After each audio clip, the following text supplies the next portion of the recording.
Kasım 1922, bir zamanların 3 kıtaya hükmeden kudretli Osmanlı İmparatorluğu'nun son padişahı Sultan Mehmet Vahdettin, ardında yıkılmakta olan bir imparatorluk ve sayısız yakıcı soru işareti bırakarak bir İngiliz zırhlısıyla vatanını terk ediyordu. Bu, çaresiz bir zorunluluk muydu, stratejik bir geri çekilme mi, yoksa tarihin ona atfettiği gibi bir kaçış mıydı? Ve en önemlisi, Sultan Vahdettin, Türk tarihinin vicdanında bir hain miydi, yoksa çaresiz bir kurban mı, ya da belki de sadece kayıp bir figür mü? Bu videoda Osmanlı'nın son hükümdarının tahta çıkışından sürgüne gidişine uzanan o fırtınalı yılları, aldığı kararları, milli mücadeleyle olan karmaşık ilişkisini ve İstanbul'dan ayrılışının ardındaki kayıp detayları, farklı yorumlar ve iddialar ışığında ele alıyoruz. Bir imparatorluğun sonu ve bir tartışmanın hiç bitmeyen başlangıcına hoş geldiniz. Sultan Vahdettin, 1918 yılının Temmuz ayında, ağabeyi Sultan 5. Mehmet Reşad'ın vefatı üzerine, çökmekte olan bir imparatorluğun enkazı üzerine tahta çıktı. Birinci Dünya Savaşı kaybedilmiş, başkent İstanbul dahil olmak üzere vatan toprakları işgal tehdidi altındaydı. O, böyle bir yangın yerinde, umutların tükendiği, çaresizliğin kol gezdiği bir anda Osmanlı tahtının son sahibi oldu. Saltanatının ilk ve en ağır imtihanı 30 Ekim 1918'de imzalanan Mondros Mütarekesi oldu. Bu mütareke Osmanlı Devleti için ağır şartlar içeriyor, ordusunu terhis ediyor, donanmasına el koyuyor ve itilaf devletlerine istedikleri stratejik noktayı işgal etme hakkı tanıyordu. Kısa bir süre sonra da galip devletlerin donanmaları İstanbul Boğazı'na demirledi ve başkent fiili bir işgal altına girdi. Vahdettin, bu baskı ve işgal atmosferinde bir yandan saltanatını korumaya, bir yandan da devlet için bir çıkış yolu bulmaya çalışıyordu. Damat Ferit Paşa gibi itilaf devletlerine yakın isimlerle kurduğu hükümetler, onun bu dönemdeki politikalarının en çok tartışılan yönlerinden biri oldu. Acaba bu, bir teslimiyet politikası mıydı, yoksa zaman kazanma ve daha kötü bir sondan kaçınma çabası mıydı? 19 Mayıs 1919 Mustafa Kemal Paşa'nın Samsun'a çıkışıyla Anadolu'da bir milli mücadele ateşi yakıldı. Peki, bu tarihi yolculukta Padişah Vahdettin'in rolü neydi? Mustafa Kemal'i Anadolu'ya gönderen bizzat kendisiydi. Ama niyeti neydi? Onu, dağılan Osmanlı otoritesini yeniden tesis etmek ve isyanları bastırmak için mi görevlendirmişti? Yoksa Anadolu'da başlayacak bir direnişe gizlice umut mu bağlamıştı? Bu kayıp niyet, tarihçiler arasında hala en çok tartışılan konulardan biridir. Ancak Anadolu'daki hareket güçlenip Ankara'da Türkiye Büyük Millet Meclisi hükümeti kurulunca İstanbul'daki Vahdettin yönetimi ile Ankara arasındaki yollar hızla ayrışmaya başladı.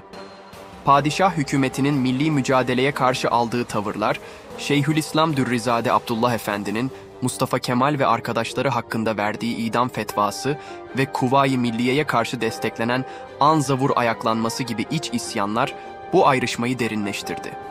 Acaba Vahdettin bu kararlarında tamamen kendi iradesiyle mi hareket ediyordu? Yoksa işgal güçlerinin baskısı altında mıydı? Yoksa o da kendi kayıp stratejisini mi izliyordu? Bu dönemdeki eylemleri veya eylemsizlikleri onun hain mi, yoksa çaresiz bir kurban mı olduğu tartışmalarının temelini oluşturur. Milli mücadelenin zaferle sonuçlanması ve Mudanya Mütarekesi'nin imzalanması, İstanbul'daki saltanatın da sonunu hazırladı. Lozan Barış Konferansı'na hem İstanbul hükümetinin hem de Ankara hükümetinin birlikte davet edilmesi, bardağı taşıran son damla oldu. Türkiye Büyük Millet Meclisi, 1 Kasım 1922'de aldığı tarihi bir kararla 600 yıllık Osmanlı saltanatını resmen kaldırdı. Bu karar, Padişah Vahdettin için sonun başlangıcıydı. Artık o, sadece bir halife unvanına sahip, siyasi gücü kalmamış bir figürdü. İstanbul'da can güvenliğinden endişe etmeye başladı. Üzerindeki baskı her geçen gün artıyordu. Şehrin atmosferi gergindi ve Vahdettin için seçenekler giderek daralıyordu. Ve beklenen son 17 Kasım 1922 sabahı gerçekleşti. Sultan Vahdettin, Cuma selamlığına gideceğini ilan ettikten sonra, küçük oğlu Şehzade Ertuğrul Efendi ve dar bir maiyetiyle birlikte İngilizlere ait Malaya zırhlısıyla gizlice İstanbul'u terk etti. Peki bu karar nasıl alınmıştı? Gerçekten kendi isteğiyle mi gitmişti? Yoksa bir zorlama veya hayati bir tehdit sonucu mu bu yola başvurmuştu? En çok tartışılan konulardan biri, Vahdettin'in İngiliz Yüksek Komiserliğine yazdığı iddia edilen ve onlardan sığınma talep ettiği mektuptur. Bu mektubun varlığı, içeriği ve Vahdettin'in bu talebi gerçekten kendi hür iradesiyle mi yaptığı, yoksa başka bir kayıp planın parçası mı olduğu hala tam olarak aydınlatılamamıştır.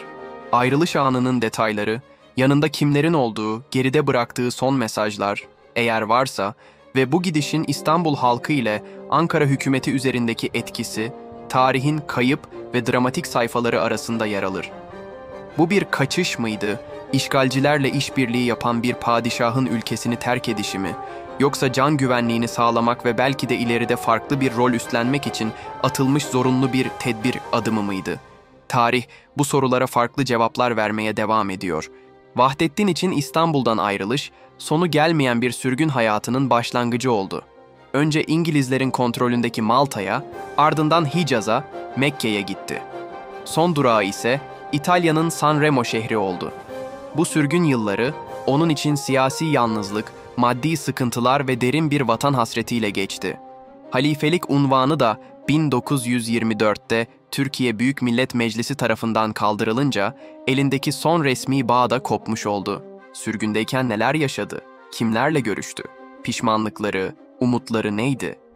Bu döneme ait bilgiler sınırlı ve çoğu zaman spekülasyonlara dayanıyor. En çok merak edilenlerden biri de Vahdettin'in ölümünden önce yazdığı iddia edilen bir vasiyetname veya hatıratının olup olmadığıdır. Eğer varsa, bu kayıp belgeler onun son düşüncelerini, kararlarının gerekçelerini veya belki de bazı sırları aydınlatabilir miydi? Bu da cevapsız kalan sorulardan biri. Sultan Vahdettin, 16 Mayıs 1926'da San Remo'da vefat etti ve naaşı, vasiyeti üzerine Şam'daki Süleymaniye Külliyesi haziresine defnedildi. Sultan 6. Mehmet Vahdettin, Osmanlı İmparatorluğu'nun son padişahı. Onun adı, Türk tarihinde belki de en çok tartışılan, en zıt duygularla anılan isimlerden biri oldu. Kimileri için o, işgalcilerle işbirliği yapan, milli mücadeleye köstek olan bir vatan hainiydi. Kimileri içinse çökmekte olan bir imparatorluğun enkazı altında kalmış, çaresiz kararlar almak zorunda bırakılmış trajik bir kurbandı. Belki de her ikisi ya da bambaşka, henüz tam olarak anlayamadığımız kayıp bir portre. Onun kararlarının ve eylemlerinin Osmanlı İmparatorluğu'nun sonunu getiren ve Türkiye Cumhuriyeti'nin kuruluşuna giden yoldaki etkileri yadsınamaz. Ancak bu etkilerin niteliği ve Vahdettin'in kişisel sorumluluğu hala tarihçileri ve kamuoyunu meşgul etmeye devam ediyor. Onun hikayesi bize zor zamanlarda liderliğin ne anlama geldiğini, kişisel kaderlerin ve tarihi zorunlulukların nasıl iç içe geçtiğini ve tarihin bazen ne kadar acımasız yargılamalar yapabileceğini bir kez daha hatırlatıyor. Peki siz ne düşünüyorsunuz? Sultan Vahdettin, tarihin ona biçtiği rollerden hangisine daha yakın duruyor? Bir hain miydi, bir kurban mı? Yoksa sadece yanlış zamanda, yanlış yerde olan kayıp bir padişah mı? Düşüncelerinizi ve yorumlarınızı bizimle paylaşın. Bir sonraki kayıp hikayede buluşmak üzere.